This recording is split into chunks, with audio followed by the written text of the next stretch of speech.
Eric, Omar, we got a special guest here today, man. we do. And if anybody plays the mass drinking game, you'll know that we don't know how many times he's been on, but it's been at least more than 3 times. At least more than 3. And there was a bonus time he was on because by extension in the Iron Culture universe, the metaverse, he also has been on Ancient Workouts with Omar, which is in a parallel dimension. So he may have been on at least 4 times. And how many sides of the base of a pyramid are there, Eric? There's 4. There's 4. Mm-hmm. Zourdos, welcome aboard, my friend. Another episode of Iron Culture, MASScast number 2. It's an honor, and to be mentioned, for Helms to mention me in the same sentence as a pyramid, because obviously it's the best shape, right? There are other shapes, but there's only one shape that there's just the go-to.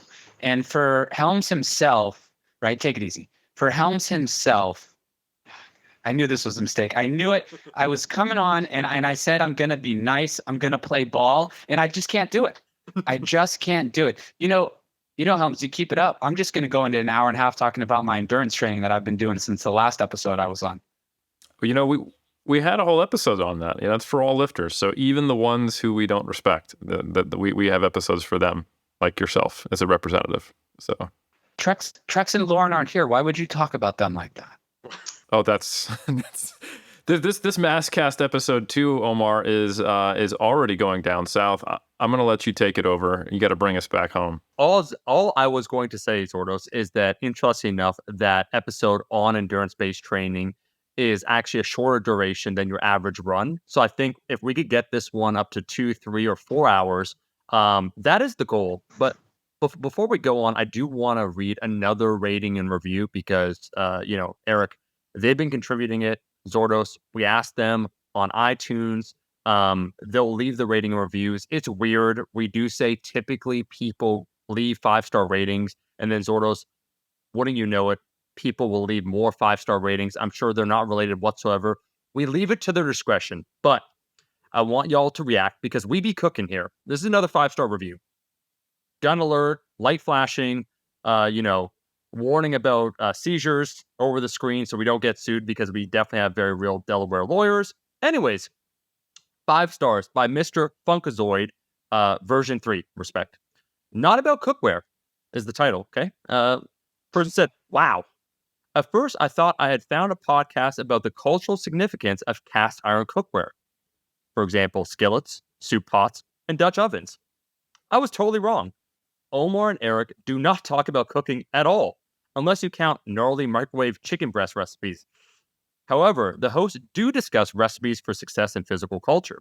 The recent episodes about Irish lifting stones have been great. Plus, they got me so hyped about Sheffield, I actually watched the live stream poolside on a family vacation, and everyone thought I was cray-cray. He said crazy, but I say cray-cray. Took a little liberty there. Great listen, 5 stars, period. Man, first off, I want to say thank you to Mr. You said it was Funkazoid? Funkazoid version 3, correct. Okay, so that's probably Scandinavian. So if we didn't pronounce it right, apologies. Funkazoid. Funkazoid. Yeah. So I just want to say thank you. And for one, if I was to go to a podcast expecting it to be something on cookware and they talked about something else, I don't think I would stay. So the fact that we had that staying power, I've been critiqued previously for not having staying power. I've spoken to my doctor about it even. So the fact that we do have that, it's a turning point in my life. It makes me feel better about myself as I age.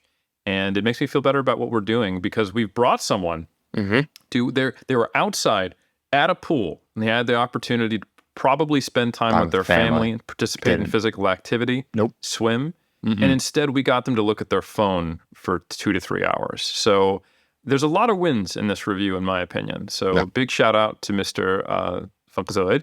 And I just look forward to these reviews. That's kind of how I see it. Zourdos, final thing I'll say, I want your opinion on this, man. Yeah, some people would accuse us of breaking up the nuclear family. Like, hey, we're forcing people to watch either, powerlifting meets or listen to 1, 2, 3, or currently right now, a 4-hour podcast about lifting. And we say, yeah, you gosh darn right. And this actually isn't even our biggest controversy, Zourdos. That would probably be that a lot of people assumed with the name Iron Culture, it was about metallurgy, okay? About different metals, the formation of various weapons and tools, so on and so forth. And we're on what, episode 225, I believe this is, something like that. And for the first 100 episodes, we had explained that this is not a podcast about metallurgy. And it drove us insane. And we actually considered a few different name changes. I won't go into them, but nonetheless, we're thrilled to have you on board for another episode. We don't know how many it has been, but all we know, it's not enough.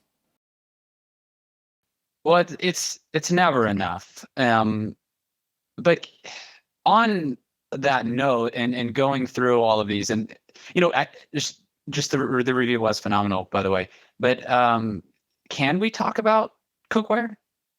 Is that acceptable? I do enjoy cooking. Look, Eric, as they know, I'm the one accused of going off topic. Please, you go ahead, because it seems like I didn't bring it up. The reviewer did, and then you did. I mean, I make a mean chicken parmesan. I just started improving the egg wash. I put in more basil in it now, and so when it marinates for a lot longer, I feel that the extra basil has been adding to the dish. And I've been frying it a little less and then baking it a little longer, and it's been coming out perfect each time. So I can elaborate more. I don't know how. I mean, I think despite him coming over, I think Funkazoid would appreciate it. I don't want to speak for him or her, but maybe if you guys are up for it, maybe I can come back for that. Yeah, I mean, to be honest, I actually, when you brought up our early issues with people believing it was a metallurgy and weaponsmithing podcast, I was very tempted to start discussing the arquebus, some of the very first, weapons before rifling, which people think, what's the difference between a musket, a rifle, and an arquebus? A lot. And I could talk about it. Reload times, accuracy, range, the type of shot you'd put in them. Yeah. But I think we'll leave it. So maybe what we can do next time, we'll have the next MASScast be a 50-50 split between iron cookware and how to use it to make the best chicken parmesan, and the specific differences between the arquebus, the musket, and then the modern rifle. And actually where the term rifle, which came from rifling, came from. Yeah. But maybe today, since we've got Mike, who is one of my fellow reviewers over at Monthly Applications and Strength Sport. And this is actually our second MASScast episode, folks, where we bring on mass reviewers to talk about the science. Maybe we could talk about, mental fatigue and lifting, and maybe post-activation potentiation. What do you think, Mike? It's funny you bring that up, because those aren't the topics at all that I was going to talk about today. Sure. Yeah, not at all what I was thinking of. But since you seem to really, really want to do those two, we'll go for it. We'll go for it. And it's funny that you bring up mental fatigue, because this is a topic that I've personally become fascinated in over the past few years, and written about in mass a bunch of times. And so I don't know where you want to start with this, but let me know and we'll go from there. But I am excited to discuss mental fatigue, because I think it's something that's had a lot of research come out lately. And I think it's something that is a very practical topic for lifters in the community. So where would you like to start, Eric? No, that sounds perfect. I'm glad you're willing to pivot and transition to something else. And knowing you're always good off the top. So actually, I think fatigue's a really interesting one, because people throw around the term fatigue a lot in the lifting community. And that means very different things depending upon the context and who you're talking to. Endurance athletes, they're thinking about bonking, which probably related to, a certain level of glycogen depletion. You talk to lifters about it, they might be thinking muscle damage, especially if you're talking to like bodybuilders. If you talk to powerlifters, they don't really know why their strength is down sometimes, but they'll throw around things like it's, central nervous system fatigue, etc.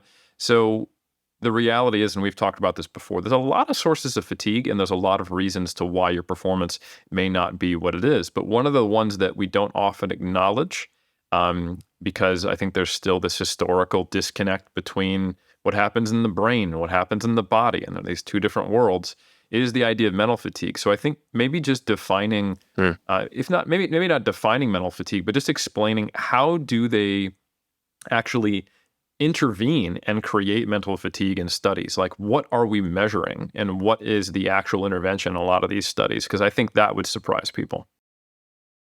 Yeah. So I tended to gravitate towards things, and this will come around to I think hopefully a good answer to this question, that are practical. And I do think this is a very practical topic, and I'll get to explaining why in a moment. But mental fatigue in the research is caused by periods of prolonged cognitive activity. So the way this is done in the literature is typically through inducing cognitive interference. So let's explain. What I'd like to do to start off this is explain how and I'm holding my number 2 pencil that I would say is one the size for my son uses, but in reality, we know my height, so it's just really mine. And it makes me look like I'm important. I'm writing things down, but I'm not really. In the research, typically there's crossover designs. Now, a crossover acute design is where you have a group of individuals, let's say there's 10 people, and they perform something, an outcome measure under one condition, and then they come in, let's say, a few days later, and they do it under another condition, and the order of those conditions is randomized. So in these mental fatigue studies, what they typically have individuals do is, let's say, come in one day, and the control condition is watching a documentary, right? So it's not doing nothing, but watching, let's say, a 30-minute documentary, something you might see on the History Channel or Discovery Channel, pretty cool. And then, let's say, doing reps to failure on the squat over 3 sets at 70% of 1 rep. In the other condition, individuals would come in, and in their 30-minute intervention, instead of watching a documentary, instead of doing that control condition, they would do some sort of prolonged cognitive activity, so a mentally fatiguing task. Now, that task, I'm just going to mention one for now, but there are others, and we'll talk about those because it's important to get to the practical aspect, the different tasks that are used. That typical task, I say the most common one, is called the Stroop test. Now, they would do the incongruent Stroop test for 30 minutes. Now, this is built upon the theory of cognitive interference. So in the Stroop test, somebody would look at a screen, let's say an iPad or a tablet of some kind, computer, and there would be a list of words, right? So a row of words, a row of words, a row of words. All those words would be colors. Let's say it would say blue, but blue would actually be printed in yellow. And then after it, it would say red, but red would be printed in green. After that, it would say green, but green would be printed in pink. And instead of reading blue, red, yellow, or whatever, you would look at and say the color. So if blue is written in red, you have to say red. If red is written in green, you have to say green. Now, it's not as easy as you think. If you've taken this test, you'll look at it and you'll know what's there. You'll see the color, but it'll take you a second to be able to come up with it. And if you do this for 30 minutes, that definitely fits the definition of prolonged cognitive activity. Now, what's done in the research is typically they use VAS scales or visual analog scales. So a visual analog scale is just a horizontal line, and let's say 0 to 100, and then somebody will draw a vertical line through it. You see the pencil? You guys see the visual aids, right? Maybe this will be on your next review. And so somebody will draw a line through it. And then that will signify how much mental fatigue they have. More mentally fatigued, they'd be towards 100. Less mental fatigue, they'd be towards 0. And so they would do this mental fatigue test, say the visual analog scale, do the intervention, either the watching documentary or the Stroop test, look at mental fatigue again in that VAS scale, then do squat reps to failure. What the research has typically found is that when the Stroop test or some other sort of prolonged cognitive activity is done, mental fatigue tends to increase. And so hopefully that picture or illustration of how that crossover design study works makes sense. And then they look at the outcome of the squat reps to failure. The quick version is that squat reps to failure or muscular endurance seems to be impaired when mental fatigue is elevated. But that's what we've seen recently in the last few years. The older research has been primarily focused on endurance training. Go ahead and check out my last Iron Culture episode for endurance training information, probably the best one yet. And so if we think about endurance training, mental fatigue has consistently impaired endurance training. And that's when researchers realized that mental fatigue tends to harm performance that fits one of two criteria, or potentially both. It's impaired the most. The exercise is of long duration, or the exercise is complex. So endurance exercise is of long duration. Now, in the newer studies on these muscular endurance, let's say squat reps to failure, one of these studies from Gantois et al., and then another one from De Queiroz et al. These are the couple that I've reviewed in Mass before.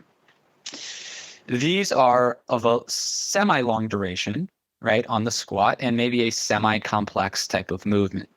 And so squat reps to failure seem to be harmed or impaired when mental fatigue is increased.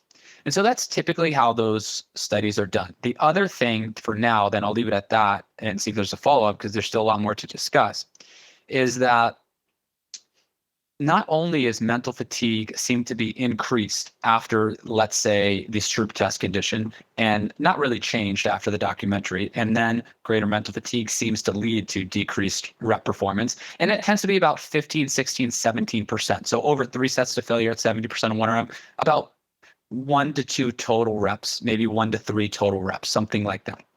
Right. And it seems to be harmed in that case. And so that's the general picture with muscular endurance in terms of mental fatigue. So like I said, there's a lot more to discuss in terms of the type of intervention, not just the Stroop test that's being used. How this can affect things practically. Is this really going to have negative benefits over the long term if somebody were to do this consistently? Can we counteract mental fatigue? What are the actual mechanisms in the brain that are causing this? All of those things, and we can talk about those. But to answer your first question in a long-winded way, that's the general definition: the prolonged cognitive activity, and those are how the studies are designed, and that tends to be the typical result in the literature up to this point.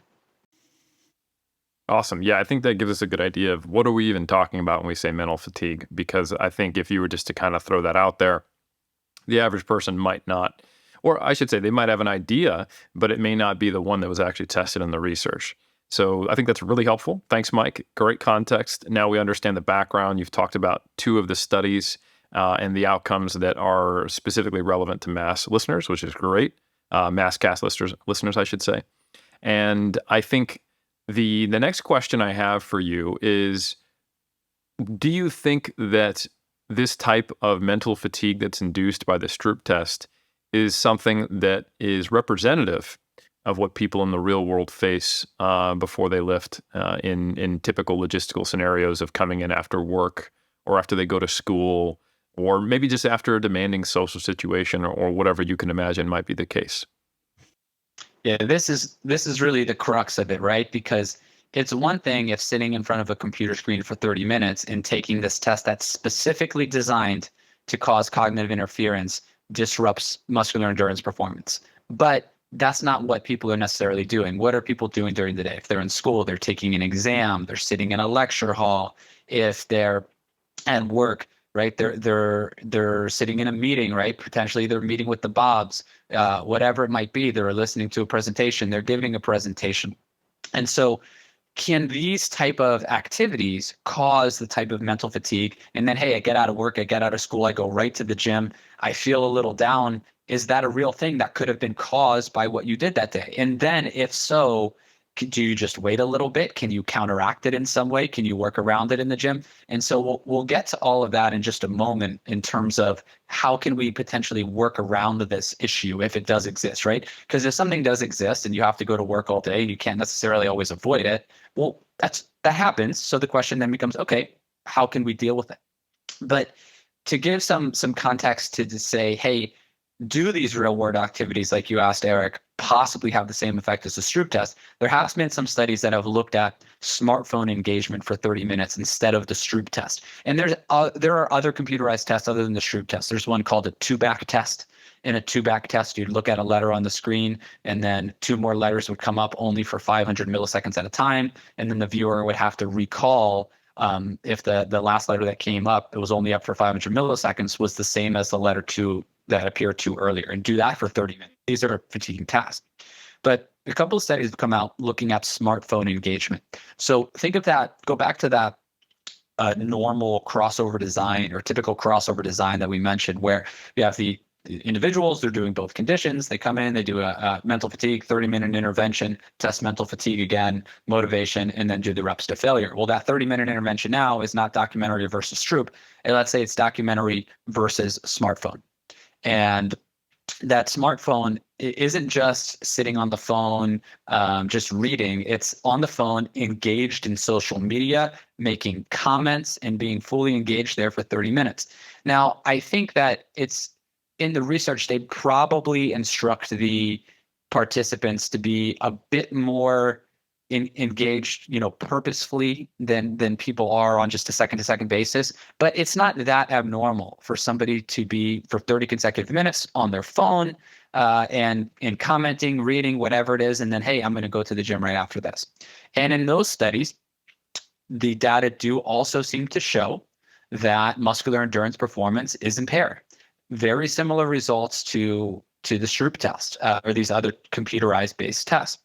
And so that's getting at your question, Eric, because if something that's in the real world that people do can indeed induce mental fatigue and decrease motivation, and let me pause right there for a second, because when you think about this for a second, if we're familiar with some basic physiology, it kind of makes sense to make it a little bit less esoteric in terms of what is going on. And so, when you're really sleepy, right, you tend to have an expression of adenosine, right? So if you think of caffeine is an adenosine antagonist, right? It blocks the binding of that receptor. Well, when we have adenosine, I tend to be tired, and that seems to what happens when somebody is mentally fatigued. What does that tend to do? It tends to decrease the release of dopamine, right? Dopamine is released when we're doing something pleasurable, when you're happy, you're excited about exercise. Exercise releases this neurotransmitter. And so the release of adenosine with mental fatigue or with tiredness, right, tends to blunt or downregulate, let's say, something like dopamine, which tends to be associated with the excitability and pleasurability and arousal of exercise and going into the gym. And so if being on your phone can do that, or these real world tasks can do that, and then you go into the gym and muscular endurance performance is impaired, now it's something we need to pay attention to. So can those real world tasks do that? I don't think we don't have data to say, hey, somebody's given a presentation for an hour, then they go to the gym. What happens to their squat reps to failure, bench reps to failure? Somebody sat in a lecture hall for an hour. Somebody was, at work in a bunch of meetings or typing up a report, whatever it might be. I'm using all the terms I learned from watching Office Space, right? They getting their TPS reports together, and they then go to the gym, and now they're struggling. But it is possible. I don't think it's that atypical or that different than being on your phone. So let's say that's something that can happen, and I do think it is. Now, I posed a bunch of questions earlier that I said we get back to, and I'm not sure where you'd like to start, but the question then becomes, how can we counteract this? How much is this going to affect performance? I always like to discuss in any of these topics the disconnect between acute and longitudinal research. In that, let's say, I always make the distinction because I think supplementation is very easy or very simple to grasp in this case. Sometimes we'll see research, and I'll bring it back to mental fatigue, where let's say a supplement like sodium bicarbonate, and I mentioned this on another podcast recently. I didn't mean anything by it. I apologize, fellas. I didn't mean to go on there. Things happen. And You thought you were going on Iron Culture, and it's too late when you went on. You're like, well, I'm here. I might as well, right? yeah, I had to be professional and do the right thing, and you know that. And I totally didn't say the same thing to him about this podcast. I promise. But if we look at the literature to bring it back to the disconnect between acute and longitudinal research, like sodium bicarbonate, for example, is a alkalizing agent, and so this will induce alkalosis, increase pH. And so that way, when somebody's, let's say, doing exercise that has shorter rest intervals, typically makes you acidic and drops pH, it gives them, it's a buffer, right? It gives them a buffer, if they will, above a normal pH, and so that way it should increase time to fatigue. But in longitudinal, and that does seem to improve performance in the short term acutely, but in longitudinal studies, consistently taking sodium bicarbonate, while it increases pH, it doesn't necessarily improve long-term performance despite the acute results. Helms, I hope that little quick venture gives me entry into the nutrition department in Mass. Please, you and Trex vote immediately, and I look forward to becoming a member. And so when we talk about mental fatigue, if being mentally fatigued decreases squat rep performance by 2 reps over 3 sets, what does that mean for long-term gains? Does that sacrifice hypertrophy over the long term? I think that's a big leap to make, right? It's a big leap to say, 1 or 2 fewer reps in the short term then means you would have 1 or 2 fewer reps in every single session. If you did this for training 2 or 3 times a week for 8 weeks, then that would mean less hypertrophy over the long term. I don't think that's necessarily the case, but just because that isn't the case, then I don't know, we don't have that data.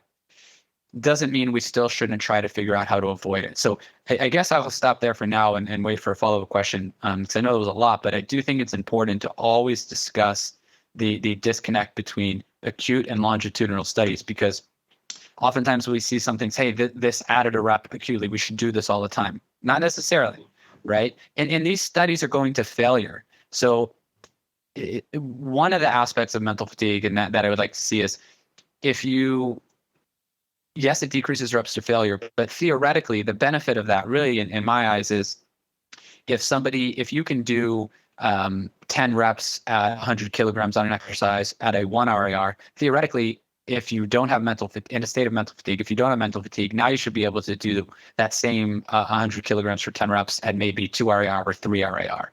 Right. And so then potentially, because you're not mentally fatigued, you could add another set because the perception of effort is a little bit lower. Your motivation is a little bit higher. So it's maybe that indirectly is how mental fatigue could be affecting long-term hypertrophy or long-term strength, because you feel you could do a bit more volume by adding another set when you're staying shy of failure, when you don't have mental fatigue present. So we can talk about how to counteract it and some other things around it. But again, for the second time today, the long-winded answer to the question of, could these day-to-day tasks do it? I think so. And I think the smartphone data suggests that it does. But I do think we need to be careful about saying, hey, it did this, so, gains are lost over the long term. We can't quite connect A to C. We have to go A to B to C in research to make that distinction. Well, Zourdos, I was going to say, never a long-winded answer when you go that in depth. I am curious, though, to your point when you brought up supplementation, a few different things. One, the Stroop test would be novel for anyone that's doing it. It's a task they've never done before. When we talk about being on our phones, that's just an everyday common occurrence for people. And I wonder the whole habituation to a certain behavior where, we're always on our phone. We always have a certain level. Like, how does one even, before we talk about the concept of counteracting some of this, activities that are potentially mentally fatiguing, how does one even establish like a baseline then where I could assume, even if there is some research showing that, being on your phone before doing a demanding task can potentially, impair performance? Can we talk about that overall concept of, habituation to a task or your overall preparedness towards performing something, and then what that looks like, to your point, over the long term? Because I think the question becomes, like, how much of an impact will this make in a tangible, practical way for someone? If they're given a Stroop test that's 30 minutes long, they've never done it before, now it's over a test, they're completely outside of their environment, comfort zone. Okay, it shows this. Well, now we're dealing with people. We're talking about the average person, not someone, let's say, Zourdos, to your point, where they're doing someone that got off work, very cognitively demanding, they're very stressed out, so on and so forth. We're talking the average person, probably on their phone, wake up, lunch break, whatever they train. Is there any way that we could try and quantify that impact whatsoever, or we would just be guessing? And then where do we therefore go from there? Because we understand that, we don't want any mental impairment, all the things being equal, entering a training situation. But can we even try and quantify any of these things that you listed when compared to something like a very specific test, like a Stroop test? I don't know if it's a direct comparison. I'll do my best here. I want to stress I'm not a neuroscientist or a psychologist. So I can only be so confident in what I say. I know the literature quite well in terms of, what's happening to resistance training performance. And the other thing we need to get into is, does this affect maximal strength, right? But so I'm not a neuroscientist or a psychologist. What I will say though is that I'm not sure I would equate a Stroop test to let's say somebody being on their phone as the same thing. So like, hey, for example, if somebody's on their phone, they don't know what they're going to encounter on that phone, right? When you go into the Stroop test, yeah, the words might be in a different order, but if you do it, you can get better at it, right? You know what it is, you know how to prepare for it. But if you go and you're scrolling on social media, as I do, I'm a big social media guy, so I spend a lot of time. I don't know why that's funny. I spend a lot of time on my phone, trying to catch up with the world, the tips and tricks of everything that's going on.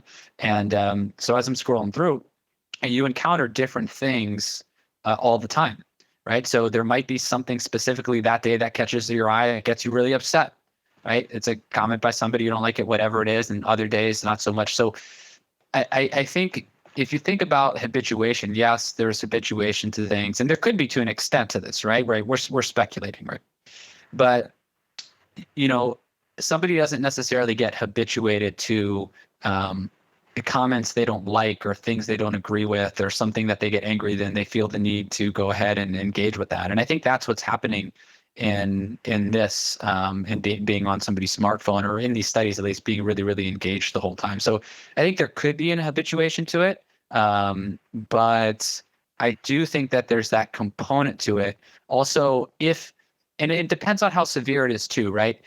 If adenosine is part of what's going on mechanistically, right? And you don't sleep, for example, right? Adenosine is going to be through the roof, right? That's just how that is. It's making you sleepy. When you're tired, you've been awake for a long time. So if you're really, really mentally fatigued, to my understanding, that natural response will be there. And it's going to blunt the other neurotransmitters like dopamine that you'd be looking for at that time, and have you mentally fatigued before you go to the gym. So is there a habituation? There very well could be, but I do think some of those other factors I mentioned would mean that it would still be there to enough of an extent. Now, there's also another question, which is, we talk about things a lot in a binary fashion, right? Like, oh, do you have mental fatigue? Performance is impaired. Well, to what degree does mental fatigue need to be elevated for performance to need to be impaired, right? They talk about all the time, like, to give a sports analogy, oh, well, this individual is hurt today or is injured. Is he going to play or is she going to play? I don't care if they're going to play or not. I care if they're going to be effective, right? When I make picks in my survivor pool on Sunday during football season, I don't want to know if this guy's going to play. I want to know how good he's going to play, right? So to what degree is mental fatigue need to be elevated to impair performance? And I think that is a lot of what we talk about in research that needs to be honed in on more, is not just this or this, because typically research is trying to answer, this is really the biggest thing. And I think it's so important when folks are interpreting research, is to understand that research is usually trying to answer a question. And when they answer that question, the intervention is typically made to be super difficult to answer that question, right? If I want to do one of the first mental fatigue studies, right? And I say, all right, we're going to watch a documentary for 5 minutes, or somebody's just going to keep their phone open for 5 minutes and send a couple texts if they feel like it, and then we'll go in the flights. Well, that's probably not going to increase mental fatigue much, and it's not going to harm performance. An inappropriate conclusion from that would be that smartphone activity does not increase mental fatigue and does not impair performance. No, the study didn't induce mental fatigue, right? It's like saying you want to induce a muscle damage study to see how long it takes to train again after a back squat session, but you don't induce any muscle damage. That's why these muscle damage studies will do 10 sets of 10 to failure at 70% of one round, because they want to be able to do this. One of the first studies on static stretching and strength performance looked at holding stretches for 135 seconds. right? An inappropriate conclusion from that is static stretching of any kind is bad for performance. No, static stretching for 135 seconds at one time is bad for performance, right? So they're designed to do this. So to bring it back again, it's what degree of mental fatigue, I think, that's the question, is needed or must be present in an individual to impair performance. And I'm not sure what that is, because the studies that are there, like think about 30 minutes of a Stroop test. And I can get the Stroop test is easy to find if you Google the Stroop test. As I've linked it in Mass whenever I've covered it, you can find it and take the incongruent Stroop test online. And I'll just go through it once or twice. Sit there for 30 minutes and do it and see how you feel, right? The research is really beating people up in terms of mental fatigue to do that. So what degree of something impairs performance or improves performance, depending on what it is? I like how you really went in there and kind of help people understand the way research works, where we establish the existence of phenomenon before we start looking at a dose response or the moderators, which is essentially what you're talking about. And just to give a little more background context to be kind of the note taker to your big picture explanations. So you mentioned the study that showed 30 minutes of intentional smartphone usage posting on social media impaired performance prior to training. That was Gantois 2021. There was also a study, I think it was Forbes in 2021, where they had a similar condition, doing 30 minutes of social media use before training, and then one where they intermittently used it for 30 minutes, like between rest periods. And in that one, they didn't actually find that performance impairment. It was a smaller study with only, I think, 12 people. But I guess what I'm getting at here is that it's difficult to have a controlled intervention of smartphone usage. Like you were saying, it could mean a lot of different things. When I'm listening to you talk, Mike, I think an important thing is that they always quantify the pre and post intervention mental fatigue. And I think it probably has something to do with how much mental fatigue you feel you've experienced. So if, for the listener, if I had to guess, if you're someone who has used the smartphone for 30 minutes, don't just be neurotic and think, oh shit, I was watching YouTube videos and cat videos and smiling and chilling on my couch. And then I was like, oh, I should probably get my ass up and go train. That's going to harm my performance. It's not magic. It is a tool to induce mental fatigue, and the mental fatigue is what the potential issue is. So I think you can probably relatively accurately self-gauge if what you're doing is something that was mentally fatiguing. That's something we can feel. So my maybe overly simplistic answer is, if it's not an issue, it's not an issue. And I do doubt that based upon the interventions like the Stroop test and 30 minutes of intentional posting on social media, that you will be surprised in the middle of the session, like, oh, I guess I'm mentally fatigued. I'm not doing well. That's probably something else. But I think to your point, I mean, how many times does someone open a social media app, they think they're just going to look at some cat videos, and the next thing they know, they're that meme of, hold on, honey, I got to stay up till 1 a.m. because somebody's wrong on the internet, right? And they find themselves embroiled in some ridiculous argument. It happens to me sometimes, like I decide to go answer a bunch of comments, and, if you have enough comments on a post, there's going to be one troll-esque comment, and I get sucked in, and then here you are. So, and I have had that mess up some of my workouts, and I've had to do things to counteract it. One other aside, Mike, are you familiar with the study, and it's okay if you're not, by Cruther and Cook from about 10 years ago, where they showed rugby players, I think, short 15-minute videos before they trained and looked at their 3RM squat performance? I'm not, but educate me. It's pretty cool. So this is a classic one. I came across it by reading a lot of John Kiley's work, because John Kiley has done a lot talking about, hey, we're making some pretty strong recommendations based upon periodization without enough focus on individual differences, and we're always focused on the X's and O's in training without really acknowledging the bigger picture and all the environmental impacts that can impact performance. So it's the title of it is Changes in Salivary Testosterone Concentrations and Subsequent Voluntary Squat Performance Following the Presentation of Short Video Clips. Now, I have talked about this before on Iron Culture, but for those who didn't hear that episode, it's a pretty funny study where they gave these highly trained male athletes, 12 of them, I think in a crossover design, 15-minute clips of different types. So they had a brief video clip, and then they assessed how they performed, and they were either a sad, erotic, aggressive, training motivational, so like I guess like a Rocky montage type thing, humorous, or a neutral clip. And the interesting thing was that neutral had the expected null effect. Sad actually decreased their performance. And all the other videos, whether they're erotic training videos or an aggressive video, improved performance to some degree.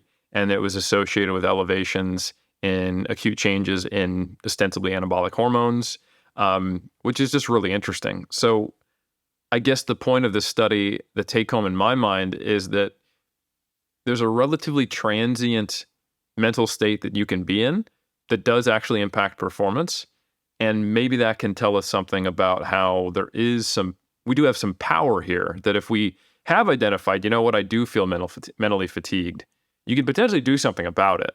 And it's not kind of like a death sentence. And so I was wondering, I don't know, that may be an interesting study to talk about in and of itself, but I think it leads nicely into, so what can we do about this if we do happen to be mental fatigued? Because I do think that you can do things about it. I am interested to go back and read that study now. I'd also say, don't forget, John and I had a joint episode here back in the early days of Iron Culture. Yeah. You forgot about that, Eric. Oh, no, I did not forget about that. Periodization Roundtable is a fantastic one. Yeah. That was a good one. Some might say the best. I don't know. People are saying. And Mike, you know what the big takeaway from that is? The best videos to watch would be aggressively erotic training videos. Like if you just combine them all, you think of it like the effects are definitely additive. Yes. I don't need a study to tell me that. Just think about it. It's intuitive. I'll consider. I have no comment for the time being, though. And so in terms of what you can do to counteract it, there's a study from Dalloway. I reviewed this in Mass. It's called How. Actually, sorry, there was a humorous video as well, and that also improved performance. So we actually need an erotic, humorous, aggressive training video. That's a difficult genre blend, but I think a good director can do it. Omar, I think you could pull that off, to be honest. Myself or Tarantino, just the great directors. Yes, 100%. I don't know. I feel like you could, and I mean this seriously. You could probably get that from listening to some old George Carlin stand-up routines, and which I was listening to one of them this morning. When I was outside when I was training. I'm not going to say what that training was to not further disappoint people, but you could probably get that way from listening to some old George Carlin, who is, in my opinion, the greatest comedian of all time. Sensational. Big Carlin fan. And indeed, Omar, Jammin' in New York in the early 90s is my favorite stand-up special, favorite hour I've ever seen. It's phenomenal. In terms of how to counteract mental fatigue, other than watching Carlin, there's a study from Dalloway et al., and I talked about this in Mass, and I titled the article "How to Counteract Mental Fatigue." So, Eric, I think what you just mentioned goes really well for this, because you said there's probably something you can do about it, and I think there is. And so if we go back to the typical crossover design I talked about, they tested mental fatigue, did the intervention, tested mental fatigue, but also I mentioned they tested motivation. So motivation, that decrease in motivation, which is also associated with decreased dopamine, right? That decrease in motivation tends to be what could be negatively affecting or impairing performance. So then we have to think of what things, if motivation is decreased, what things tend to increase motivation? Well, things that have some sort of external feedback tend to increase motivation. So in the study from Dalloway, they had individuals go through, they had a control group or a control condition, a feedback condition, and a no feedback condition. What I mean by that is individuals went through mentally fatiguing tasks, and then versus a control, which was watching a documentary, and then they performed a hand grip test, like a muscular endurance hand grip test. Then in the no feedback condition, individuals went through a mentally fatiguing task and performed a hand grip test. In the feedback condition, individuals went through a mentally fatiguing task, raised mental fatigue, And then during the hand grip test, they received verbal encouragement and they received verbal feedback on their performance. Now, when you get some sort of external feedback, that tends to increase motivation. And in that Dalloway study, the individuals did bring their performance back to baseline, right? When they had mental fatigue, and mental fatigue was elevated, that didn't harm performance when they had the external feedback. But when mental fatigue was elevated and they didn't have the external feedback, the verbal encouragement, their performance was still impaired. So what that tells me is that, yes, as you said very well, Eric, you can counteract this. There is probably something you can do about it. And it's probably some sort of external feedback. It doesn't just have to be verbal encouragement or verbal feedback. That's the study we have at the moment. But that's analogous to velocity feedback, right? You set an iPad, or you set, have a velocity calculator of some kind, and you have a display unit to see that, right? That's going to competitiveness. There is data, and I've reviewed this before too, looking at when folks see their velocity, they tend to get more competitive. They don't want to let their velocity drop, right? Other types of external focus could be music, right? It could be certainly an ammonia capsule. I don't think that's something we're going to use as frequently, right? But that is more something that could increase arousal. But something like music, something like velocity feedback, something like verbal encouragement. You have a couple training partners, and I think we've all probably seen this. I know I have. You're a bit down, you're a bit tired, you get to the gym, your friends are there, you train with them, they're encouraging you. All of a sudden, you're feeling a little bit better. You're more into the workout. You're not doing so bad at this point, right?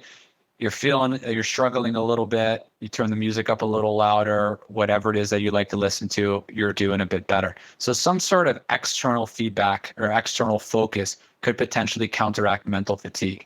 But to go back to what we talked about earlier, is there a threshold? And I don't know the answer to this, right? I'm just posing questions.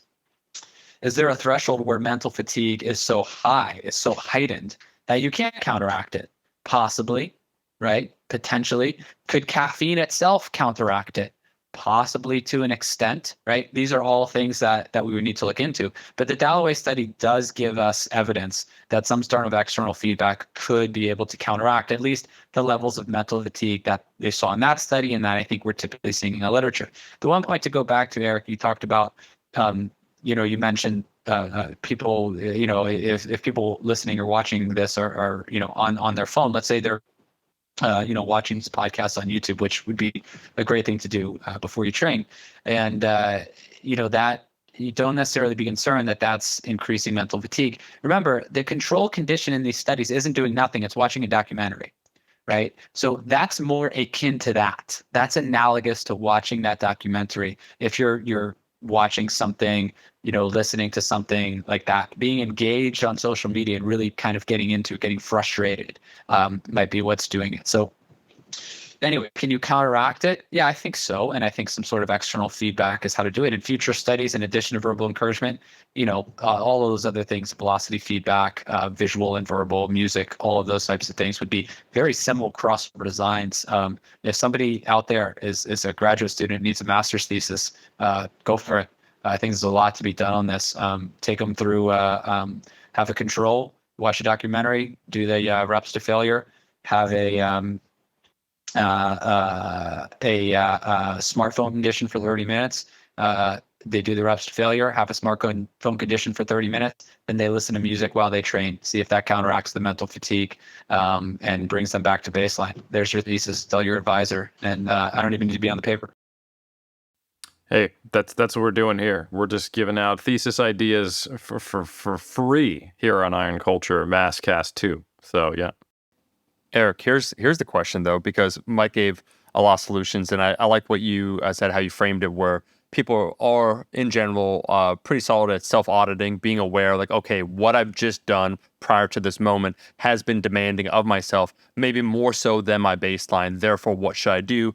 And then, Mike, you listed a bunch of different things that possibly one can do interventions. I'm wondering if time as a variable has been studied at all, just because, like, let's say with the Stroop test, right? So we're doing 30 minutes, something demanding for yourself to do. Boom. Then you go ahead and you do your lift. You do 70% for maximum repetition. Gotcha. But has any research been done in terms of the time course? Because I would assume if you can separate it, and if one, this is, of course, up to the person if they have the capacity. I would assume it's to your benefit if you have an acute, so we're in a dynamic environment. So the idea on your phone, you see that negative comment, Eric, you look 13.3% body fat, not 13.4, where there goes an hour of our time. And so it's something, an acute thing that happened, and now you're aware of it. Has time as a variable been studied? Because I assume that if you can separate enough time, those other interventions mentioning it certainly be helpful, but it probably help dissipate some of that mental fatigue. I don't know. So has that ever been studied at all? And like, what would that say? That's a great question. It's something that I've posed each time I've written about this in Mass. There's one study that I'm aware of from Smith et al., and they looked at the time course of up to an hour on mental fatigue. And once mental fatigue was induced, and I believe in that study it was 45 minutes of the Stroop test. It was pretty long.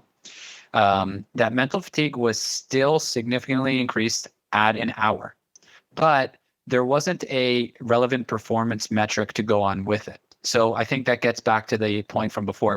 It was decreased an enormous amount at first, and then maybe just altered about 14, 15%, something like that. It's not an exact number. I'm going off the top of my head on the study here, at about an hour. So the question is that enough for performance to still be decreased at an hour? And maybe that's enough for, because typically it affects, again, long duration or complex activities. Maybe that's enough to negatively affect 10K run performance, but not enough to affect reps to failure on a squat or a bench press, right? I don't know. So I would say that it does, mental fatigue does come back. If it drops immediately, it comes back pretty rapidly. After an hour was still decreased, whether that's enough to impair performance, and then impair what type of performance, either true endurance or muscular endurance, I can't say. There is obviously a point where waiting enough time, you're good to go, right? It's like anything. If somebody holds a static stretch for 45 seconds, probably don't want to hold it for that long before you train. But if you do that in the morning at 7 a.m. and then you lift at 3 p.m., it's fine. You're back to baseline, right? The time course doesn't matter. So in this case, if you were to wait 2 hours, I would just give a number. If it's very well recovered after an hour, but not fully, 2 hours, probably good to go. If you're an hour, again, what degree of mental fatigue impairs performance, right? So you're certainly going to be better off at an hour than you would be at 5 minutes following the decrease of the prolonged cognitive activity. So the question is, if how much do you need mental fatigue to recover, and how long does that take before you don't have to worry about it at all, right? You don't have to do anything about it.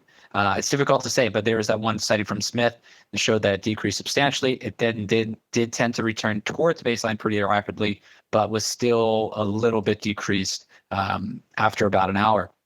And just practically, right? That's a great thing to pose, because if somebody does have flexibility when they can train, then they could take advantage of this, right? They can wait a little bit. But if somebody is, more of a 9 to 5, got to go to work, and like Omar said earlier, they're lifting on their lunch break, or they're lifting at 5:30, going right from the office to the gym, or right from school to the gym, that's when this is becoming an issue for somebody. And so, yeah, if you wait long enough, it's going to dissipate. But how long exactly, and then how much does mental fatigue need to be recovered? I can't pinpoint that. Yeah, I think it's intuitive to some degree that fatigue only lasts so long, but it is difficult when we can see it shift after, a 15-minute period after watching a video, or 30 minutes of doing something. It's certainly not going to be unaffected by other factors. So it's an interesting one, and I think there's a lot more research to be done in this area. Mike, for folks who are a little less interested in volume performance and maybe potentially interested in like a 1RM, like, hey, I've got a heavy session coming up, or, I actually have a stressful day, or even morning before I compete in the afternoon as a powerlifter, because most people, we still don't have that many professional powerlifters, let's just put it that way. Sheffield, a good improvement, but we're not quite at the level where people are making their money off of just lifting. Is maximal strength a concern? So I've posed this question a few times as well. Let me say that to answer that very directly, I think the correct answer is no. Maximal strength is not a concern. There have been studies that have looked at on a dynamometer, isometric test, isokinetic testing. And they've showed that elevated mental fatigue has, by and large, there's one exception, but by and large, not impaired maximal force or maximal torque.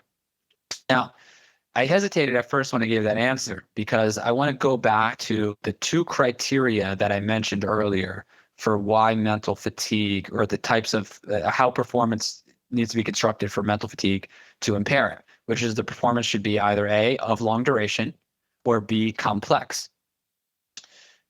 Testing maximal strength is not of long duration, and when done on an isokinetic dynamometer is not complex. You're strapped in, you're moving your elbow joint or your knee joint, and it's not complex. But a 1RM squat or clean and jerk or snatch does have some complexity to it, although not of long duration. So it could potentially fit one of those criteria. So it's not necessarily does elevated mental fatigue impair maximal strength. It's does it impair maximal strength on a complex movement? And that I don't think we have the answer to yet. There is one study that I've reviewed in Mass, which I was really excited when I read the title of it, because in almost every time I've written about this, we have a next step section in Mass, where is it going? And I'm saying, hey, I want to see what this does to maximal strength. And the title of the study was something to the effect of, mental fatigue and bench press 1RM performance. And I'm thinking, all right, here we go. But it was on the Smith machine, and it was estimated 1RM.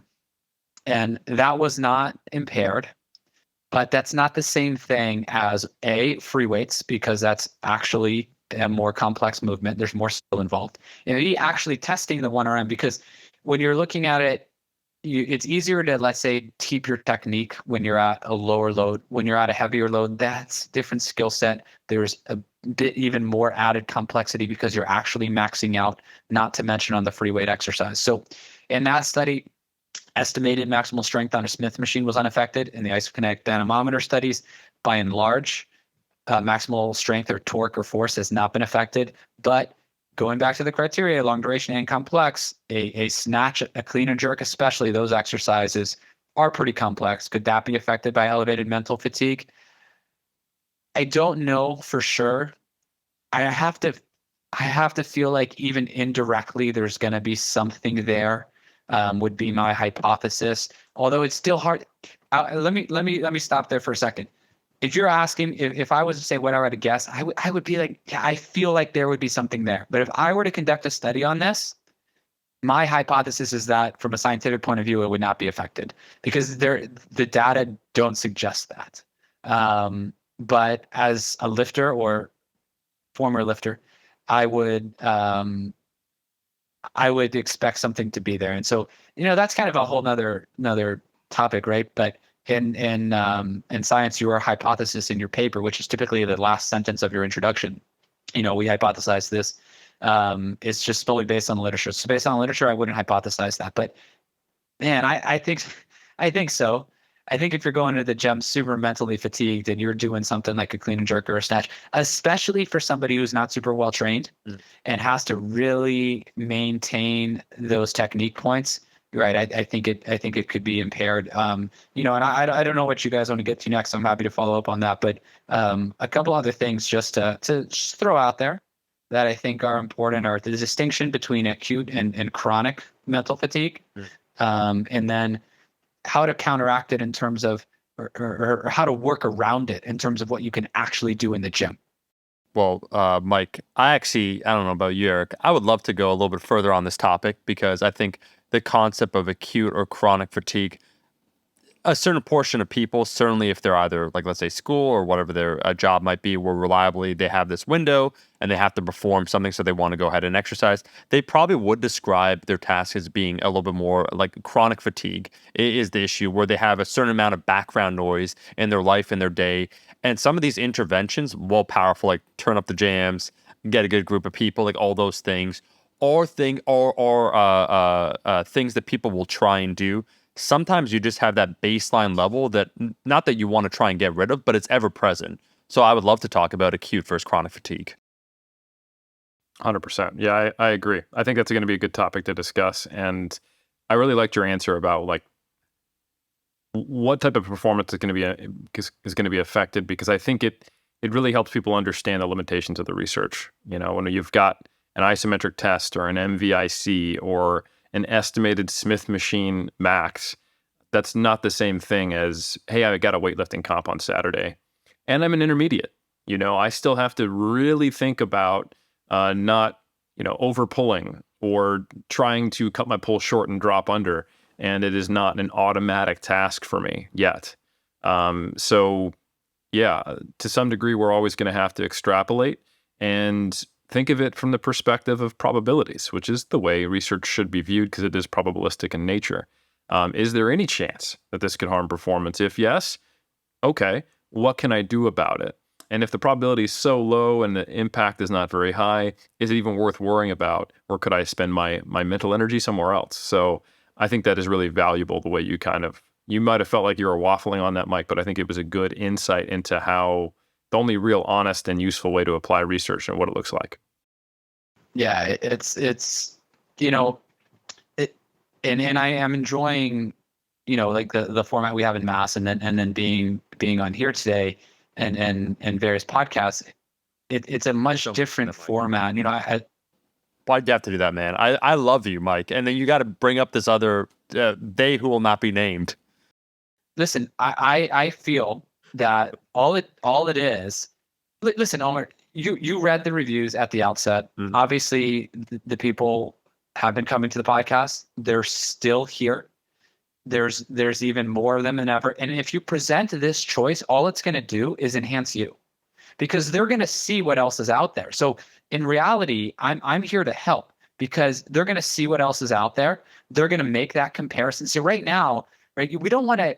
There's a case to be made for keeping people ignorant, right? You keep them ignorant, you shield them from everything else, and then you've created the monopoly, and that's all you have is you. But in this case, if you present them with that option, right?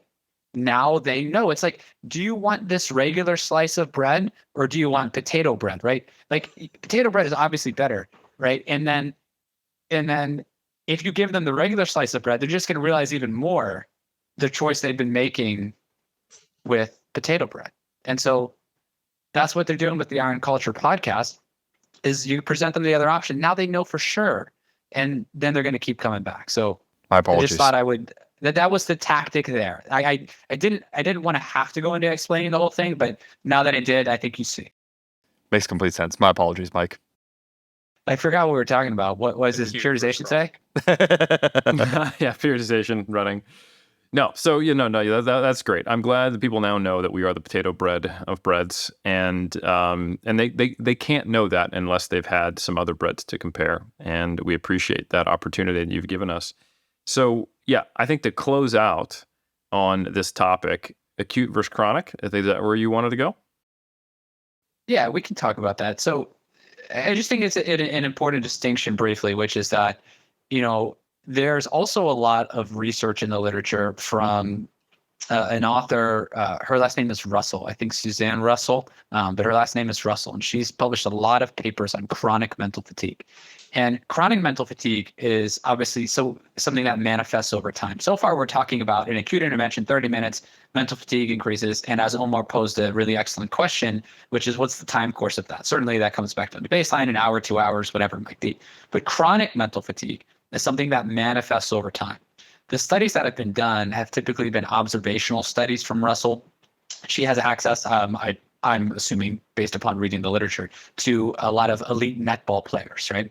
And in these netball players, they've seen over time, over the course of a preseason, over the course of seasons, 16 weeks, 30 weeks, whatever the case may be, that some of the athletes are reporting mental fatigue, and then they're going deeper and they're asking coaches and they're asking, athletic trainers and strength coaches, what are you observing in these athletes? And they're observing, when people are reporting mental fatigue, that they're more irritable, that they're just going through the motions. They're also reporting that mental fatigue also doesn't always correlate with physical fatigue, right? They're different constructs. They can correlate with each other, right? But it doesn't mean one is causative of the other, right?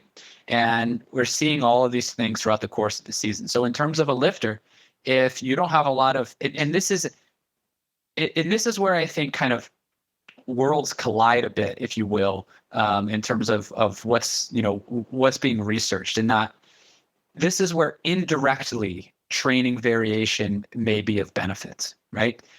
And getting back to the interpreting research conversation, if something over 6 weeks isn't, program A isn't better than program B over 6 weeks in a study, all that study is doing is answering that question of what happens under those conditions in 6 weeks. So variation for the sake of variation in 6 weeks for whatever reason may not be beneficial. But with something like mental fatigue over the long term, if you're going through and just slogging through the same things over and over and over again, some people might be fine with that. But if somebody's feeling worn down from it, or somebody's feeling like, oh, man, I don't want to go do this again today, it's the same thing, this and this, there could very well be something to that. That's not something to sneeze at. That's not something to laugh at. That's not something to always say, just push through, like whatever, you got to get it done. That could be a theory for indirectly including training variation to your program, because chronic mental fatigue in elite athletes has been well established. So if you're a coach, you're a lifter, and especially for coaches, you have your theory of training, and certainly I have stuff that I like to do. But if I see my lifter going through something and I think that I'm programming correctly, but they're not making progress, I tend to look back at what I do and say, hey, do we need to do something different here? Maybe from this perspective. And certainly you can give your clients, various scales and questionnaires and gather feedback from them, and determine, or have a meeting with them and ask them how they're feeling. And if they're reporting, hey, I'm feeling mental fatigue, I'm going through the motions, I feel a bit more irritable at times, all of these things, then perhaps, right, there needs to be some more interweaving kind of in that training program, some different exercises, some different rep schemes, whatever it may be. So I think indirectly, that can come into play, and those worlds can collide in terms of research. And so part of that goes back to the understanding research conversation of, hey, this didn't pan out in 6 weeks, but these other factors are in play over the long term, right? And when these other factors are in play over the long term, like mental fatigue, maybe something else can be done here. So if anybody gets a chance, those studies from Russell, they're qualitative studies, a lot of them, right? So they're handing out surveys, and then they're being summarized in terms of, if anybody's familiar with some of the like qualitative semi-structured interview tapering studies in powerlifting that have come out. It's similar to those where they're asking questions, but I just thought the importance, or the distinction between chronic and acute. Just because you have acute mental fatigue one day from being at the office and being at the gym doesn't mean you need to all of a sudden change everything up for the long term. That was that one day, right? And you can go in. The one thing we did talk about was being able to use a flexible template if you're a bit mentally fatigued one day when you go into the day. Just alter your training a little, right? Oh, I'm not going to be, instead of doing all those sets to failure, maybe add a set and go to a 2 RIR. Now you've equated for the volume, right? And you're good to go, maybe avoiding, any detriment of the mental fatigue that day. But that's the main distinction between acute and chronic. And just to give some quantitative support to that qualitative research, there's a study that I just, it's one of those that kind of pops out in your mind when you start looking at things differently. This is when I kind of really started to think outside of, it's just the gym plus the kitchen equals results. And it's a study by Bartholomew that came out in 2008. And it was a survey of 135 college students enrolled in weight training classes. And they had 2 1.5-hour lifting classes per week. And they gave them these scales and surveys related to how much social support they had and how much perceived stress they had in their life. And then they tested their max lifts after 12 weeks of being in the class, pre-post. And they found that the people who reported lower stress experienced greater increases in bench press and squat than their higher stress counterparts. And that is like the cumulative number of perceived life stressful events, which I think is not the exact same thing, but I do think it lines up quite nicely with the research you were talking about, that this is a thing. And I think intuitively we know that to be the case. And I think that is a very strong argument for having, variation in training and thinking about ways to have more flexibility in training as well, auto-regulation of the split training days, frequency, et cetera, which we've talked about before. I'm going to hop on my segue now and take us to the next topic, because mental fatigue, as you've established, Mike, it has the most clear effects on lifting on like back offset performance, volume load, or repetitions to failure performed with the squat. And there are various ways to counteract mental fatigue, whether it's music, whether it's watching George Carlin, whether it's just having a training partner, having spotters, we've even seen enhances performance. There's a lot of things you can do to alter your mental state. But one thing that seems to do the opposite of mental fatigue to back offset performance and actually enhance it, not in all cases, but in many, is what's called post-activation potentiation, or PAP.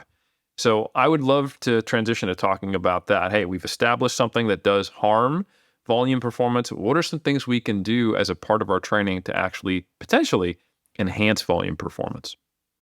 Yeah, I think PAP is another cool topic, and I'm going to use a similar terminology as I did when we started the mental fatigue conversation, which is that I like this topic again because it's practical.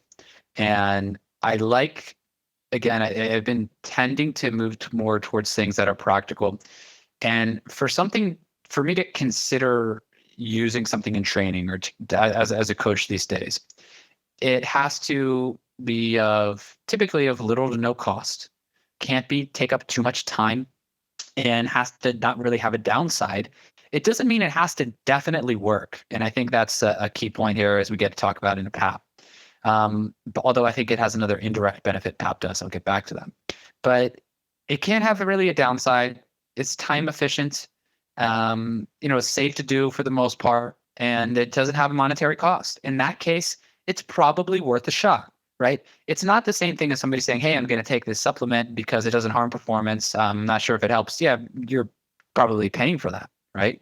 And so I like this topic because it's practical. So again, some parallels to the last conversation. What we did with mental fatigue was we went back a little bit to understand the history. And I always think it's important to understand the history in terms of where the research came from. The mental fatigue research came from aerobic exercise. Here with PAP, not aerobic exercise, but it came with explosive performance. So, 90s, early 2000s, a lot of research started coming out looking at post-activation potentiation and explosive performance. Now, what does that mean? Post-activation potentiation is the theory in the literature that a heavy contraction would increase explosive performance of the same muscle group, maybe somewhere between 5 and 15 minutes later. So, for example, studies would go in, have individuals squat maybe between 5 and 10 sets of one at 90% of 1RM, rest somewhere between 5 and 15 minutes, do a vertical jump or a sprint, and see if performance improves. Most of those studies were on vertical jump performance or counter movement jump performance. And there's meta-analyses that exist that show that jump performance is improved or is, quote, potentiated following this exercise. And so that exercise prescription, let's say that 5 sets of one on squat at 90%, that potentiates vertical jump performance, that would be known as the PAP or post-activation potentiation exercise. So we'll call that the PAP exercise. And then it's potentiating performance or improving performance. So that's great, but most in here, or most lifters, I should say, if they increase a vertical jump, that's awesome. And certainly vertical jump can increase as a byproduct of the type of lifting that many do. But that's not the main goal, right? So the main goal in training, so we're talking about mostly strength and hypertrophy for a lot of folks. And in that case, it would be to potentially find a way, as you said, Eric, and your lead into this, to get more volume of training. And so the way that PAP has been used in the more recent resistance training literature, going back just a few years, is for individuals to work up to that 90% about of 1RM and then do back off sets to failure and see if the number of reps are improved. And so if we think of back to our crossover design that we talked about with mental fatigue, but now we have a PAP intervention. And so one time somebody comes into the laboratory and they just warm up and they do 3 sets to failure at 70% of 1RM on the squat. The next time they come in, they warm up. After their warm up, they do 1 set of 2 at 90% of 1RM. That's the PAP exercise. And then they back off. They rest 10 minutes, let's say, they back off and they do 3 sets to failure at 70% of 1 rep. So that crossover design again, right? Controlling for the order of effect, counterbalancing who does what first, and doing that. If you notice in that PAP exercise, instead of 5 or 10 sets of 1, as was done for jumping, I said 1 set of 2 at 90%, and then backing off and doing 3 sets to failure, 4 sets to failure on the squat at 70% of 1 rep. And the literature that's out there, there's a few studies, but the two I'm going to mention, Conrado de Freitas and Owls et al. One of the studies is on the squat and one on the bench press, and both tended to show improved performance. Owls showed that doing, I believe in that study, it was 1 set of 3 at 90% on the bench press, and they rested 10 minutes, and then they did the sets to failure. And in that study, they added about 1 rep per set on the bench press. In the Conrado de Freitas study, they did 1 set of 2, rested 5 minutes, and then did squat sets to failure. And in this study, they added 6.5 reps on the first set after the post-activation potentiation exercise compared to just the control. So there's a huge difference in the Conrado de Freitas study, only about 1 rep per set, and in the OWL study. The 6.5 reps, I'm not sure somebody should go expecting that, right? It'd be interesting to see if that's done again, if they see the same results. I don't know. I don't know all the conditions that was done under, but that was, hey, that's a lot of reps, right? If somebody were to get that, that would be pretty huge. But nonetheless, those are 2 studies that tend to favor post-activation potentiation exercise, the increasing reps performed, as you said, Eric, potentially increasing volume performance. The same thing needs to be said, and I'm going to try and control my thoughts here because there's a lot to say on this too. Omar smiling, he's like, dude, control, just take it easy. And so the same thing needs to be said about mental fatigue, which is the acute findings we can't extrapolate to longitudinally. Hey, that's more hypertrophy. Hey, more reps because of post-activation potentiation, right? It's can't go the A to C. You have to go A to B, which is, if you did this every session twice a week for 8 weeks, would it add more reps in every session? Is that enough volume to then lead to greater hypertrophy? I can't say that. But the short answer, and then for follow-up questions, is that yes, post-activation potentiation is pretty cool. Seems to potentially improve rep performance. It's practical. It doesn't take long to work up to 1 set of 2 at 90% of 1 RM or 1 set of 3. And then you can back off, do your sets, and go from there. The things that need to be discussed, though, are how frequently can you use it? What's the best PAP prescription? Is it 1x2 at 90, 1x3 at 90? How long should you rest? Should you only do it at 85%? Could this potentially help with non-failure sets? There's a lot of stuff there, not to mention an indirect benefit that I know you and I have talked about before, Eric. So I'm not sure where you want to go next, but that's just another lesson in interpreting research, right? Like, yes, this is a thing that tends to have benefits, but on average, but all of those other things I just mentioned, they're all up in the air. And there's about 4, 5, 6 questions right there. And we don't have the exact answer to any of them. So I'll go wherever you'd like to go next, but it's cool. It's potentially promising, it's potentially practical, but a lot to be answered. So let me know where you want to go next. Personally, I think the most interesting thing to do is speculate a bit about what is currently common and popular practice in powerlifting circles that is similar but not exactly the same to some of the successful research-based PAP protocols, and speculating as to whether we think people are actually benefiting from it. And there is a trend now where many lifters, especially raw lifters, IPF, USAPL lifters, they are regularly, even relatively far from competition, doing singles that are heavy, but not necessarily at that high of an RPE. Like a triple at 90% on bench press is probably your max triple. A double at 90%, maybe like 1 RIR, maybe 2 RIR, depending on your training experience. But a really common thing these days is to have, okay, if I'm really far from competition, I'm doing a single on the lift before I do my volume work at a 6, 7, or 8 RPE. Yep. And as I get closer, that might become a 7, 8, or 9 RPE. And then I'll actually start doing semi-regular, close to max competition standard, lifts. So what do we think about someone doing a single at, say, a 6 or a 7 RPE and then doing 3x5 submaximally there? Is that going to feel easier? Is the velocity be maintained higher? Are they going to be able to feel like you said earlier, Mike, that they could do another set of 5 because the ones previously were easier than expected? Or do we think that's just not of a maximal enough contraction to elicit that PAP effect? I do think that, first of all, I think in general, I like this practice. Coming from a guy who once, squatted maximally about 150 days in a row, twice a day for about half of those. So it seems like a lifetime ago now, but I enjoyed that a great deal. And enjoyed is a strong word. I did it. So I like the fact that, people are training heavier a bit more frequently. So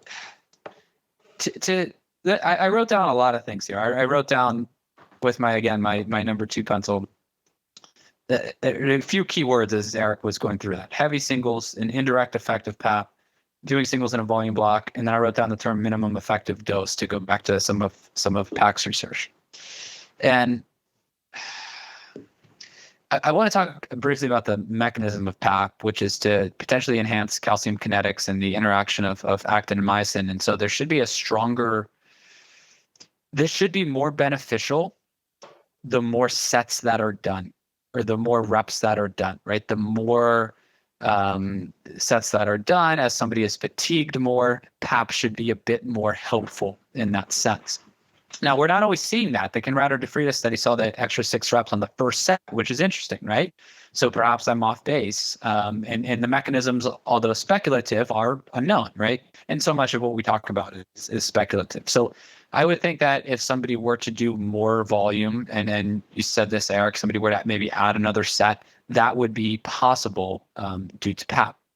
But in general, when I talk about liking this because it's practical, it's low cost, it's time efficient, and even if somebody doesn't elicit PAP, they don't potentiate volume performance, but they incorporate this once a week during an 8-week volume block, they are still potentially getting the benefit of a heavy single at a 2 to 3 RIR, a 7 to 8 RPE that they otherwise wouldn't be getting. And so perhaps they're gaining neuromuscular efficiency, they're getting better with heavy loads, they're training that skill with heavier loads, and good spot when they go to then their intensity or their peaking block, or they're maintaining strength or even increasing strength. So that's the indirect benefit I was talking about, as you alluded to, Eric. So for me, I see such a little downside to doing this. One of the downsides, potentially somebody saying, hey, well, that takes more time, even though it's pretty time efficient. It would maybe take 10, 15 extra minutes. But if you have a lot of assistance work, you can easily work in some rest pause, some drop sets to maybe compensate for some of that assistance work. And we're probably not doing this every session, right? If you're benching or squatting twice a week or 3 times a week, probably doing it once a week when you have more of a higher volume day to try and facilitate some better volume performance on that day. So I do like the practice. I do think that it would probably, even if it's not helpful, which the data, let me say too, the data isn't overwhelming, right? It's not like, hey, you go in, oh, we're definitely going to experience potentiation effect. I'm not so sure about that. But it is something that's practical that I think is worth a shot for somebody to go in and do. And I do like, in a volume block, not getting too far away, if you're a power lifter, from that specificity of a 1RM. I do find that to be beneficial. I would speculate that's beneficial. So I do think the indirect effect of that is good.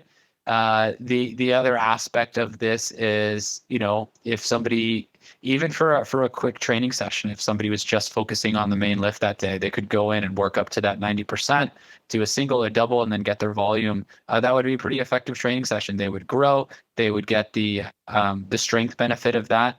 Because to go back to some of that, I said the term minimum effective dose from PAC studies, you can maintain strength or improve strength on a pretty minimal dose, especially if you're doing it frequently enough. So I do think working on PAP in that way would be helpful. So yeah, for all of those reasons, I do like the practice. It's cool to hear and see that people are doing it. I have personally done it quite a bit in the past. I have incorporated it with a lot of lifters. I haven't seen any negative. I haven't had any reports of lifters not liking it and enjoying it. Now, should you incorporate it, year round? Probably not. Although it's hard to give those answers, right? We don't have the data on this. There's such a gap, and this whole episode could be about interpreting research, but what we're doing is we're taking a concept and then we're theorizing how it can be used in training based upon what we understand about it. So anyways, I like all of those things about it that you mentioned, Eric, and I do use it in practice, and I do use it with some of my lifters. But in a volume block, why not? If you're doing it once a week, and it doesn't mean you have to do it every single week, but if you feel even from a perspective of just the lifter feeling comfortable, meaning if you're somebody who is a power lifter and you feel like, if I just only do 8s and 10s and 12s or whatever, I'm getting too far away from my strength. I can't do that. Then if it makes you feel more comfortable, go in and do a heavy single. You're probably going to maintain strength better. You might improve volume performance on your back off sets. Go for it, right? Unless somebody has an injury that's going to be exacerbated by working up that heavy at that time point, I'm not sure I see a downside. Omar, the only downside I can think of is sometimes when you're not in a position to be your strongest, because, what does Dan John say? After every peak, there's a cliff. Like there are times every powerlifter will tell you this. There are times when I'm 90% of my peak, and doesn't mean I got injured. Doesn't mean I even did anything wrong, but you just don't get to walk around always able to hit a PR, or they wouldn't be PRs, right? So there are fluctuations in strength performance acutely and chronically and seasonally, and then over a career. So there is potentially only the downside I can think of just having to face that at some time point, 2 months after your biggest competition of the year. Let's say you did raw nats in October and you don't have another comp until April, and you're working up to a single at an 8 RPE in February, and you're like, this is legitimately 30 kilos less than my best 8 RPE that I can remember. It was only 5 months ago. Yeah. I think that's a consideration. Yeah. And that's actually why I like to keep, this is just a completely indirect thing, not related to PAP. I like singles at a low enough RPE that they're still heavy, but they're not challenging. So the lifter doesn't really think about that as, it's a skill building exercise, but it's not something that elicits a direct comparison to then make them feel like, oh shit, am I broken? So I actually do sometimes do singles at a 5 or a 6 RPE, which is around 86, 87% of whatever we think the current max might be. And even when you're not that strong, not feeling that good, yeah, I came in, I did a useful skill building single, but it's not the kind of thing where you go like, oh my God, it's all over for me. I'm no longer as strong as I used to be. Because I do think it takes some mental fortitude to kind of, I think even Johnny Candido was talking about this, eat the single when you're 6 months out from your peak, and just be like, yep, I'm a 600-pound squatter. I just did a single at 550 and it was really hard. Yeah. So am I a 600-pound squatter? I think that can be challenging for some. Yeah, there's a lot of those days when you max squat every day. There's a lot of days where you, I remember, going in and, squatting, in terms of pounds, 520 some days, that might have been 235-ish kilos, whatever that might be. And then other days going in and squatting 440, like the difference is stark. And that's a little bit of a different concept, because I think in that type of thing, squatting the 440 is necessary to hit the 520. And that not as well researched, but just from experience in that realm. And Omar, you have this experience too, I believe. You have to be able to hit those down days to get those top days. But in this case, I do like what you said there as well, Eric. Whereas if somebody's squatting at a 5 RPE, that's enough, right? A single out of 5, right? Now you're talking 85%, something like that, right? That's enough to build confidence. And going back to some of our questions on mental fatigue too, like how much mental fatigue impairs performance? Well, how much stimulus do you need to elicit PAP? Is 85% enough? right? Just because 90% is what's been looked at doesn't mean that 85% or 87.5. And the last point on that is a PAP exercise should also probably be auto-regulated, meaning that if somebody that does a 1 rep on a bench press at 90%, that might be a 9 RPE for some or a 1 RIR. But somebody else, that might be a 3 RIR, right? So let's say people get on average 3 reps, but anywhere from 2 to 5 at 90%. Well, somebody that can get 5 reps might not get as much stimulus from one set of 1 at 90%. They might need to do 3 reps at 90%, or they might need to go up and do a double at 95%. But somebody that can only get 2 reps at 90% might be better off using PAP exercise at 85% of 1 RM. So it should probably be auto-regulated in some way too. The best part, Mike, about going through that squat every day phase is that when you look back, it really is trauma. And the best thing about trauma is that when you do look back retrospectively, you only remember the positives, the many, many down days of wondering, why am I doing this? Is it worth it? Everything hurts. All you really remember is the summation of everything, which is like that grand total all-time PR that you hit.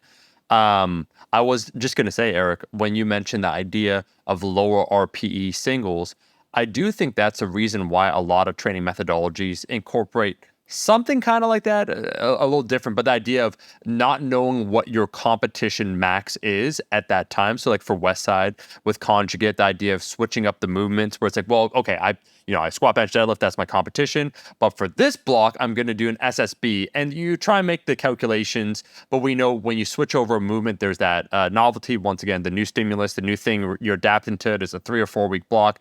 They'll keep it fresh enough where that concept of constantly comparing yourself to your old self wouldn't quite be there. And I think probably one of the most contentious things that I brought up years ago to my channel was the general concept that rubbed some of the gym bros the wrong way. I said, if you're as strong as you are consistently every single day, like you can hit your maximum repetition, maximum single, like every single day, it either means one of two things. Either you're probably a novice, which means you're still adapting and you're growing and so on and so forth. You haven't applied yourself 100%, maybe, or the idea that you've never peaked before, or your training is not organized as such that you've been able to express your strength at a maximum level. And they're like, what do you mean? Like, I apply myself 100%. It's like, no. Like, I understand that. But I do think part of the maturity of being a lifter is understanding that you don't need to be your strongest at all times, just at your strongest on usually a particular day, which is competition day. Well, Omar, we've got PAP, which is post-activation potentiation, but most good programs have what I'd call FEP, which is fragile ego protection. Yeah. Which is they are designed to keep you from your darkest fears that maybe you're not really, really strong because you're actually not, because you have such a fragile ego. Right. You do happen to have a big squat, but really you're Mentally, just a broken person on the inside. Yeah. Yes. Shattered. 100%. Yeah. And I do think that is one of the challenges of doing these really, really grueling max out regularly programs is you just have to face the fact that, sometimes you can barely walk, let alone squat. I haven't done a squat every day to a max program, but I have done Olympic weightlifting and powerlifting at the same time with a high intensity approach where I was doing a squat or a squat variation 5 days per week when I was training, sometimes as much as 6. And the most memorable experience I have from that is hip surgery. So I think these are not necessarily the best approaches, and we've probably progressed beyond the version 1.0 of some of these. And I do think there is a lot to be said for auto-regulating these singles and using them seasonally, phasically, and really thinking about more factors than what is just optimal on paper or what might elicit the PAP effect, but what is facilitative to the holistic improvement of the lifter for sure. And in all seriousness, I know I made some jokes there. Yeah, no question about it. And the one thing I want to just reiterate again on this is if anybody thinks about this research or reads these studies, look at the results and then think about, okay, how can I actually apply this? So again, go in the studies, 1 set of 2 at 90%, and that it improves the number of reps to failure over 3 sets to failure at 70% of 1 RM of the squat. How often are you actually doing 3 sets to all-out failure at 70% of 1RM on the squat? Not very often. So what is the concept at play here? The concept is heavy contraction is making me better at my volume sets. Well, that doesn't have to mean going to failure. It could mean that if I can do 100 kilos for 8 reps, and that's typically a 2 RIR, now I could potentially do 100 kilos for 8 reps, and it's a 4 RIR. What can I do with that? Well, I have more repetitions in reserve. So instead of doing 3 sets of 100 kilos, I could now do 4 sets. I'm a bit fresher, right? Because that PAP improved my volume performance, I can add a set. Perhaps instead of doing that, I want to stay at 3 sets of 8 reps, but I still want to stay at the 2 RIR. So instead of doing 100, I bump up to 105 kilos, right? All of those are examples of improving volume performance. Some are adding volume in terms of reps. Some are adding volume in terms of sets. The example of moving up from 100 to 105 kilos is adding load to the barbell.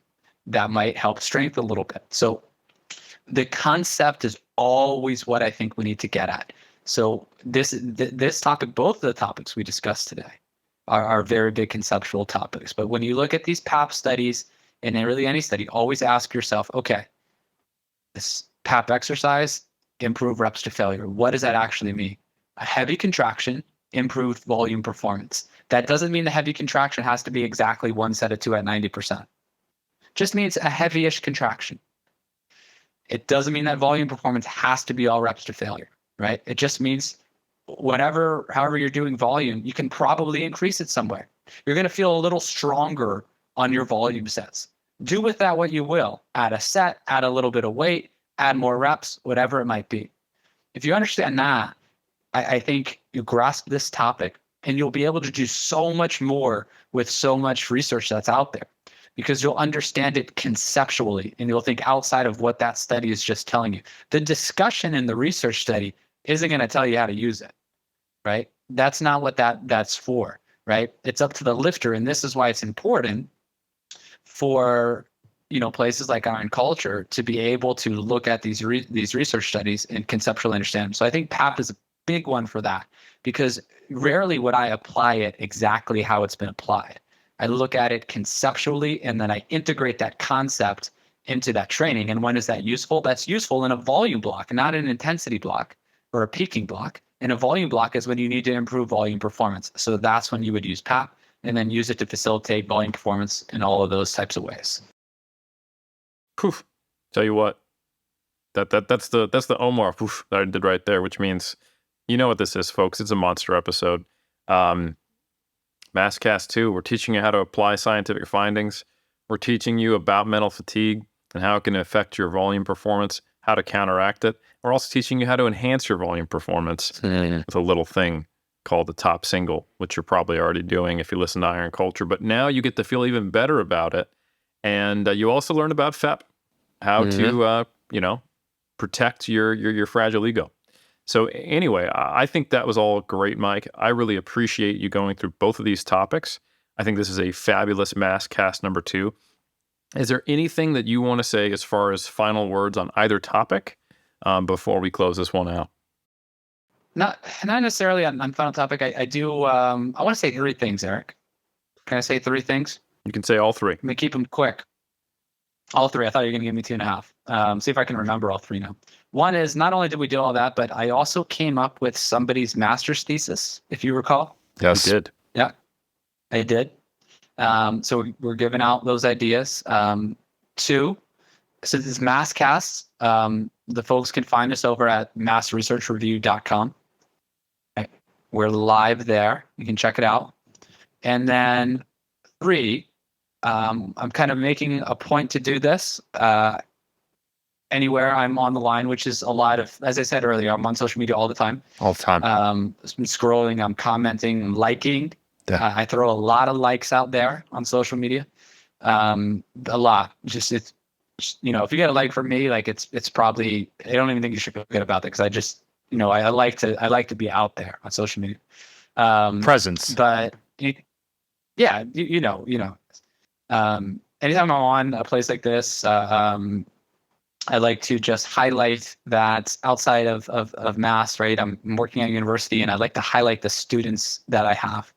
A lot of the research that I'm talking about here and the stuff that we do is impossible without those students. So 3 of the PhD students I have now are the folks over at Data Driven Strength. I would highly recommend checking them out. Zach Robinson, Josh Pelland, and Jake Remmert. They are phenomenal, and it is a shameless plug for them.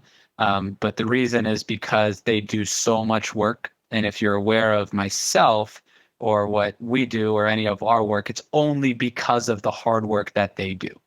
And they are so good and they deserve so much credit that anytime I am out there on a podcast, obviously only this podcast, I like to mention those guys because they do such a great job. And whenever you see a research paper, oftentimes you see the professor that you know is the last author or the senior author, but the individuals that are first, second, third, right? Ricky, you could even be fifth.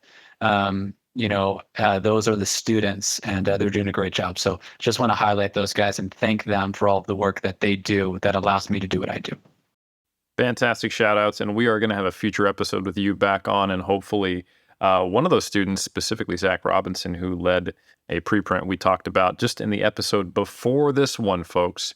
So lots of good stuff to come. More MASScasts, more Iron Culture, louder noises, more monster episodes. Sunday, monster trucks, beer, science, less of the monster trucks and beer, mostly just science, but definitely join us. And Mike, I just want to say a big thank you to you for being on, and a huge thanks to all the people who have helped you contribute as you have to the body of science we have with your role over at FAU. So big shout out to all your students, current and past, because there's a lot of good ones.